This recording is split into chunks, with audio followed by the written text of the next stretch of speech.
नमस्कार, मैं आशीष पाठक आप सभी का स्वागत करता हूं आपके अपने परिवार परीक्षा प्लस में।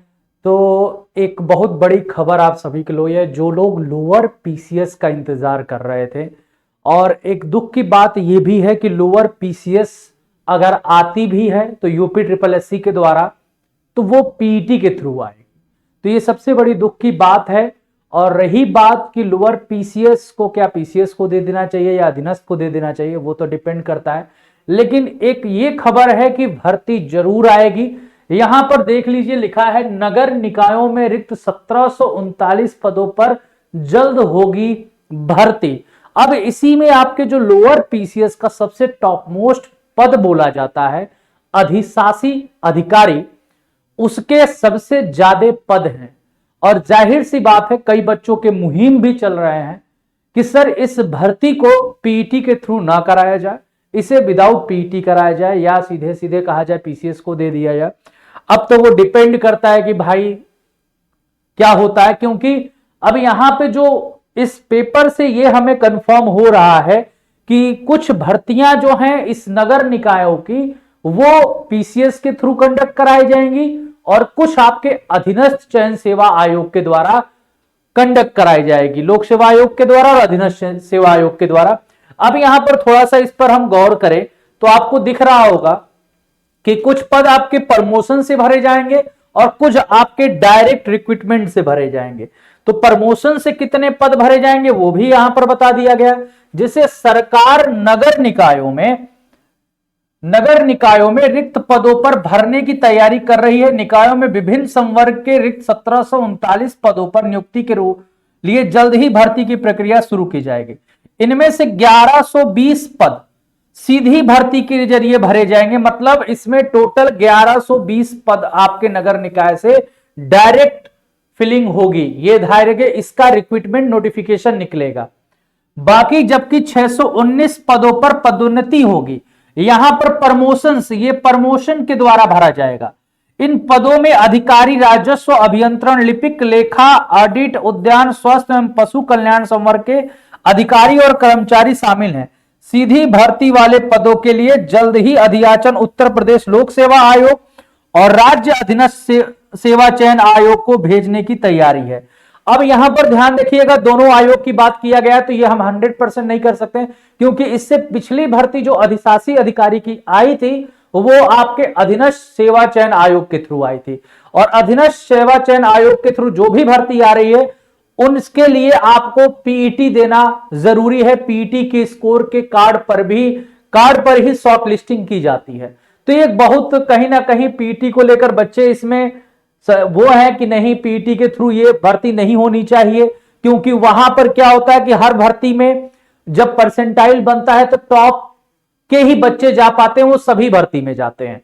बाकी बच्चों को कहीं ना कहीं अगर हम बात करें तो मौका नहीं मिलता है। तो इस संदर्भ में काफी बच्चों ने लेटर भी लिखे और इस पर कहीं ना कहीं 2 बार धरना भी हुआ। तो इसके लिए हमें एकजुट होकर कार्य करने की जरूरत है। अगर हम चाहते हैं कि ये भर्ती, जिसको आप लोग अधिशासी अधिकारी वाली है, जानते हैं कि एक पीसीएस से कम नहीं होती है इसका जो पावर होता है, तो इसके लिए हमें एक साथ होकर लड़ना पड़ेगा। अगर सब लोग तैयार रहते हैं तो परीक्षा प्लस भी आपके साथ रहेगा। बाकी जितने भी आपके टीचर हैं, आपके मेंटर हैं, अगर वो आपका साथ देते हैं तो जाहिर सी बात है कि कुछ संभव प्रयास, तो कुछ ना करने से कुछ किया जा सकता है। बस मैं ये कहना चाहता हूं, हाथ पे हाथ रख के बैठने से तो फिर वही होगा जो होता आया है।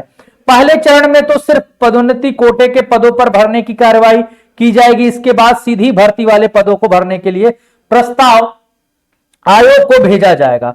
सबसे पहले क्या होगा, सबसे पहले आपका प्रमोशंस वाले पद भरे जाएंगे, उसके बाद से डायरेक्ट रिक्रूटमेंट होगा। अब यहां लिखा है समूह क और ख के रिक्त पदों पर भर्ती के लिए उत्तर प्रदेश लोक सेवा आयोग को प्रस्ताव भेजा जाएगा, जबकि समूह ग के रिक्त पदों पर भर्ती के प्रस्ताव उत्तर प्रदेश अधीनस्थ सेवा चयन आयोग को भेजा जाएगा।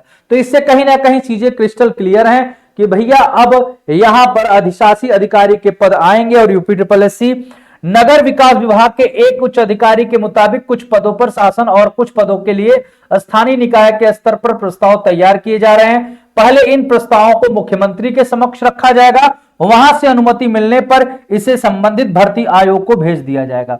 पहले मुख्यमंत्री जी के सामने जाएगा, उसके बाद से वहां से मंजूरी मिलेगा, फिर आपके क्या होगा, ये आपके रिक्रूटमेंट बोर्ड जो है लोक सेवा आयोग या अधीनस्थ सेवा चयन आयोग को भेजा जाएगा, जैसे ही अध्याचन आपके आते हैं।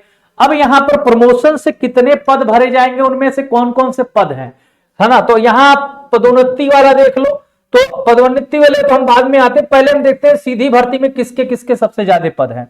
तो सहायक नगर आयुक्त के 4 हैं, अधिशासी अधिकारी नगर पंचायत के 152 है, सबसे ज्यादा पद हैं आपके अधिशासी अधिकारी के 152, कर निर्धारण अधिकारी के 8, राजस्व निरीक्षक के 50 हैं, सहायक अभियंता, अब यहां इंजीनियरिंग वाले आ जाएंगे कि 15, अवर अभियंता आ जाएगा, फिर अवर अभियंता नगर पंचायत 11, सहायक अभियंता जल में, अवर अभियंता जल 27, अवर अभियंता जल 205, यहां पर देखोगे सहायक अभियंता ट्रैफिक में 2, अवर अभियंता ट्रैफिक में 1, सहायक अभियंता विद्युत में 2, अवर अभियंता 21, पशु चिकित्सा कल्याण अधिकारी 2, लेखा अधिकारी 4, सहायक लेखाकार 50, लेखा परीक्षक 51, उद्यान अधीक्षक 3, अभियंता पर्यावरण 1, सफाई एवं खाद्य निरीक्षक 64 और कनिष्ठ लिपिक के 19 पद आपके डायरेक्ट रिक्रूटमेंट के थ्रू भरे जाएंगे। मतलब ये टोटल 1120 पद हैं जो डायरेक्ट भरे जाएंगे।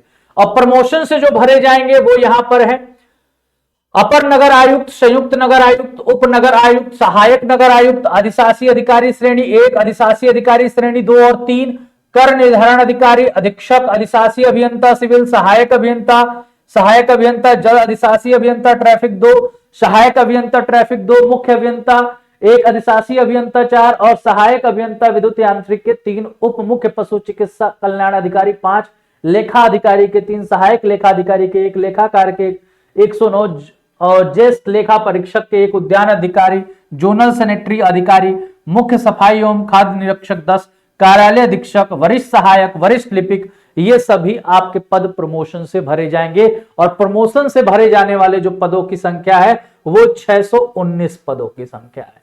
तो ओवरऑल बात करें तो हमारे पास जो रिक्रूटमेंट देखने को मिलेगा वो रिक्रूटमेंट के पद होंगे आपके 1120 पदों पर भर्ती होगी, है ना, ये ध्यान रखिएगा। तो सबसे पहले अगर हम बात करें तो मंजूरी मिलने के बाद शासन से यहां पर सबसे पहले आपको आयोग को भेजा जाएगा और उसके बाद से नोटिफिकेशन निकाला जाएगा।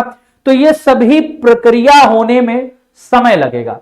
मतलब इस साल तो मुश्किल है, लेकिन अगले साल चुनाव है, तो चुनाव के चलते कहीं ना कहीं ये सब भर्तियां तैयार की जा रही हैं। एक चुनाव की रणनीति तैयार की जा रही है कि हमें अगर चुनाव लड़ना है तो किस बेसिस पर लड़ना है। अभी तो ये अधीनस्थ सेवा चयन आयोग अपने पुरानी भर्तियों को निपटाने में लगा है कि हाँ भाई जल्दी जल्दी निपटा लिया जाए, और फिर ये नई भर्ती आपको इस साल तो मैंने कहा कि मुश्किल है, अब कितना समय ही बचा है, अगले साल आपको कहीं ना कहीं जनवरी फरवरी लास्ट तक, ये जनवरी लास्ट तक आपको देखने को भर्तियां मिल सकती हैं।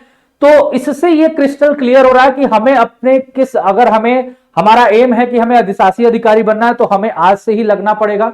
पद 152 ही है, ठीक ठाक है, जिस हिसाब से पद है, जो आपका ये पोस्ट है उसके हिसाब से 152 पद ठीक है, ठीक है। अब ये डिपेंड करता है कि हमें अपनी तैयारी कैसे करनी है। तो जब तैयारी में आप लगे रहोगे तो जाहिर सी बात है कि मेन तो यहां पर मुद्दा आ जाता है पीईटी का।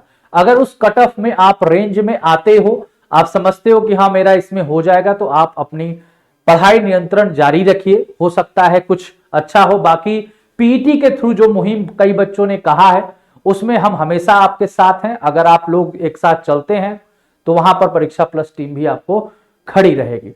अब बात थोड़ा सा कर लेते हैं कि इसमें यूपी ट्रिपल एससी में नई भर्ती कौन सी आने वाली है। तो सबसे पहले, इन सभी से पहले आपको लेखपाल की भर्ती देखने को मिलेगी, और लेखपाल में आप जानते हो कि काफी अच्छे खासे पद आ रहे हैं, ठीक है। तो उस पदों के तैयारी में जो लोग भी हैं आज से ही जुट जाइए, क्योंकि कट ऑफ उसका भी काफी कम जाएगा। और उसकी तैयारी आपको अगर करना है तो परीक्षा प्लस के द्वारा मात्र एक पीडीएफ का, हम बता दें पीडीएफ एक किताब से भी कम शुल्क में हम आपको तैयारी करा रहे हैं। इसकी क्लासेस चल रही हैं 239, मतलब 239 रुपये में आपको लेखपाल का बैच परीक्षा प्लस एप्लीकेशन पर मिल जाएगा। ये ऑफर प्राइस है, ये तब तक है जब तक आपके नोटिफिकेशन नहीं आते। जैसे नोटिफिकेशन आएंगे इसकी प्राइस बढ़ जाएगी और आपकी क्लासेस प्रॉपर तरीके से स्टार्ट हो जाएगी। तो आप सभी अगर लेखपाल के बैच से जुड़ना चाहते हैं, वो आप परीक्षा प्लस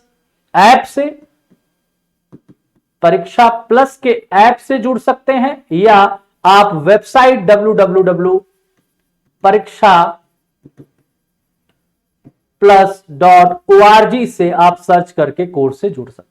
किसी प्रकार की अगर आपको कोई समस्या है तो आप हमारे कांटेक्ट नंबर, हमारे हेल्पलाइन नंबर 9450006007 और 9129697080 पर कांटेक्ट कर सकते हैं। तो चलिए इसी के साथ मैं आप सभी से विदा लेता हूं। मस्त रहिए, स्वस्थ रहिए और अपनी पढ़ाई जारी रखिए, क्योंकि हमारा एक ही काम है, जब तक हम अपने लक्ष्य को नहीं प्राप्त कर लेते तब तक तो हमें पढ़ना है, उसके अलावा तो कोई और विकल्प नहीं है हमारे सामने। हमें पता है कि सरकार की रवैया क्या है और सिलेक्शन बोर्ड का रवैया क्या है, लेकिन हम विवश हैं और हमें यह चीज करना ही पड़ेगा अगर हमें एक अच्छे जॉब चाहिए। तो आप देख रहे हो 2016 का साक्षात्कार इस समय हो रहा है, मतलब इतना लंबा समय लेकर ये लोग जाते हैं। तो और कोई विकल्प ना होने के कारण हमें अपना जो भी है ये सोच के कि हाँ मुझे एक दिन एक सरकारी नौकरी मिलेगी, उसी के लिए हमें अपने निरंतर प्रयास करते रहना है। तो चलिए इसी के साथ मैं अपने वाणी को विराम देता हूं। मस्त रहिए, स्वस्थ रहिए।